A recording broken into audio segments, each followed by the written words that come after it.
ಎಲ್ರಿಗೂ ಸಂದೇಹ ಇರೋ ಥರ ಇದು ಯಂಗ್ಸ್ಟರ್ ಸಿನಿಮಾನ, ಓಲ್ಡ್ ಸಿನಿಮಾನ, ರಿಟೈರ್ಡ್ ಸಿನಿಮಾನ, ಅದು ಯಾವುದೂ ಅಲ್ಲ.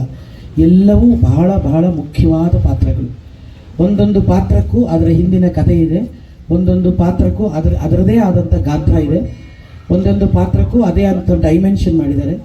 ಗೌತಮ್ಗೆ ಈ ಥರದ ಒಂದು ಸಬ್ಜೆಕ್ಟ್ ಹೆಂಗೆ ಅವ್ರಿಗೆ ಬಂತು ತಲೆಗೆ ಅನ್ನೋದೇ ನಮಗೆ ಭಾಳ ಆಶ್ಚರ್ಯ. ಒಂದು ಸತಿ ಕಥೆ ಹೇಳಿದಾಗ ಇದನ್ನು ಹೆಂಗೆ ನೆನೆಸ್ಕೊಡ್ರಿ, ಇದನ್ನು ಹೆಂಗೆ ಇದು ಮಾಡಿದ್ರಿ ಅಂತ ಹೇಳಿ. ಯಾಕಂದರೆ ಒಬ್ಬ ನಿರ್ದೇಶಕ ಮತ್ತು ನಿರ್ಮಾಪಕನಾಗೂ ನಿರ್ದೇಶಕನಾಗೂ ಯಾವುದಾದ್ರು ಒಂದು ಸಿನಿಮಾ ಮಾಡಬೇಕು ಅಂತಂದರೆ ನಮ್ಮದೊಂದು ಫಾರ್ಮುಲಾ ಥರದ್ದು ಒಂದು ಇರುತ್ತವೆ. ಒಂದಷ್ಟು ಲವ್ ಸಾಂಗು, ಅದೊಂದು ಏನೋ ಒಂದು ರೊಮ್ಯಾಂಟಿಕ್ ಸಾಂಗು, ಇನ್ನೇನೋ ಸಾಂಗು, ಇನ್ನೇನು ಅದು ಇದು ಫೈಟ್ ಇಂಥವೆಲ್ಲ ಇರೋದ್ರ ಜೊತೆಗೆ ಈ ಥರದ ಒಂದು ವಿಶಿಷ್ಟವಾದ ಸಬ್ಜೆಕ್ಟ್ನ ಆರಿಸೋದಿದೆಯಲ್ಲ, ಅದು ದೊಡ್ಡ ಚಾಲೆಂಜ್ ಯಾವುದೇ ಒಬ್ಬ ನಿರ್ದೇಶಕನಿಗೆ.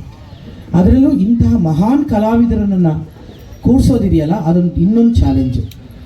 ಏಕೆಂದರೆ ಎಲ್ಲರೂ ಕೂಡ ಬ್ಯುಸಿ ಆರ್ಟಿಸ್ಟ್ಗಳು, ಎಲ್ಲರೂ ಕೂಡ ಅವರವರ ಕ್ಷೇತ್ರದಲ್ಲಿ ಅವರು ನಿಜವಾಗ್ಲೂ ದೊಡ್ಡ ದೊಡ್ಡ ಸಾಧನೆಗಳನ್ನು ಮಾಡಿ ಬಂದಂಥವ್ರು. ದತ್ತಣ್ಣವರಾಗಲಿ, ನಮ್ಮ ಇವರು ನಮ್ಗೆ ಯಾವಾಗಲೂ ಇವನು ಜ್ಞಾಪಕ ಬರೋದು, ನಮ್ಮ ಟಗರುಪಲ್ಯದಲ್ಲಿ ದಿನಕ್ಕೆ ನಾವು 350 ಮೆಟ್ಲು ಇಳ್ತಾ ಇದ್ವಿ, 150 ಮೆಟ್ಲು ಹತ್ತುತ್ತಾ ಇದ್ವಿ.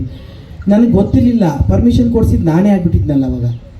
ಸೊ ಅದು ಆಮೇಲೆ ಗೊತ್ತಾಯಿತು, ಇವನು ಒಬ್ಬನೇ ಕಣಪ್ಪ ಅಷ್ಟು ಬೇಗ ಬೇಗ ಓಡೋಗ್ತಾ ಇತ್ತು. ನೀವು ಅಂದ್ರೆ ಎಲ್ಲಪ್ಪ ರಿಟೈರ್ಡ್, ನಾವು ಯಾರು ಹತ್ತಕ್ಕೆ ಇಳಿಯೋಕ್ಕಾಗ್ತಿರ್ಲಿಲ್ಲ, ಯಾರೆಲ್ಲ ನೀನು ಹತ್ತಕ್ಕಾಗ್ತಿರ್ಲಿಲ್ಲ. ಅವರು ಓಡಿ ಒಂದು 2 ನಿಮಿಷದಲ್ಲಿ ಓಡೋಗ್ಬಿಡೋರು ನಮ್ಮ ಬೀರಾದರವರು. ಆಮೇಲೆ ಶರತ, ರಘು ಬಗ್ಗೆ ಏನು ಹೇಳಿ, ಅವನು ನನಗೆ ದೊಡ್ಡಪ್ಪ ಅಣ್ಣ ಎಲ್ಲನೂ. ಅವನು ಇವನು ತಬಲಾ ಅಲ್ಲ, ಇವನು ಗೊತ್ತಲ್ಲ.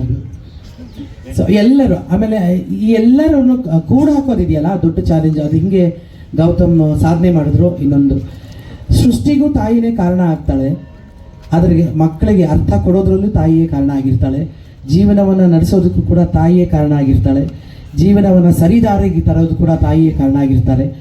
ಕೆಲವು ಸತಿ ತಪ್ಪು ದಾರಿ ತರೆಯೋಕ್ಕೂ ಕೂಡ ಹೆಣ್ಮಕ್ಳು ಸ್ವಲ್ಪ ಕಾರಣ ಆಗಿರ್ತಾರೆ. ಆದರೆ ಮತ್ತೆ ತರೋದು ತಾಯಿ ಅಂತಂದಾಗ ಒಂದು ಇಡೀ ಚಿತ್ರವನ್ನು ಸಂಪೂರ್ಣವಾಗಿ ಬಂದು ಒಂದು ತಾಯಿಯ ಮಡಲಲ್ಲಿ ಅರ್ಪಿಸೋದಿದೆಯಲ್ಲ, ಅದು ನಿಜವಾಗ್ಲೂ ಎಂಥ ಒಳ್ಳೆಯ ಥಾಟ್. ಅದು ತುಂಬ ತುಂಬ ಥ್ಯಾಂಕ್ಸ್ ಗೌತಮ್, ನನ್ನನ್ನು ಆರಿಸಿದ್ದಕ್ಕಾಗಿ ಈ ಪಾತ್ರಕ್ಕೆ, ಮತ್ತು ಇಷ್ಟು ಜನರ ಮೈನೀರ್ ಜೊತೆ ಪಾತ್ರ ಮಾಡಿದ್ದಕ್ಕಾಗಿ. ರಾವ್ ಎದ್ದೇಳು ಒಂಚೂರು, ನಮ್ಮ ಕ್ಯಾಮ್ರಾಮನ್, ಈಗ ಇದರಲ್ಲಿ ಟಗರುಪಲ್ಯದಲ್ಲಿ ಕೂಡ ಬಹಳ ಕಷ್ಟಪಟ್ಟು ಕೆಲಸ ಮಾಡಿದವನು, ಮತ್ತು ನಾವೆಲ್ಲ ಇಷ್ಟಪಟ್ಟು ಅವ್ರ ಜೊತೆ ಕೆಲಸ ಮಾಡ್ತೀವಿ. ತುಂಬ ಟ್ಯಾಲೆಂಟೆಡ್ ಹುಡುಗ.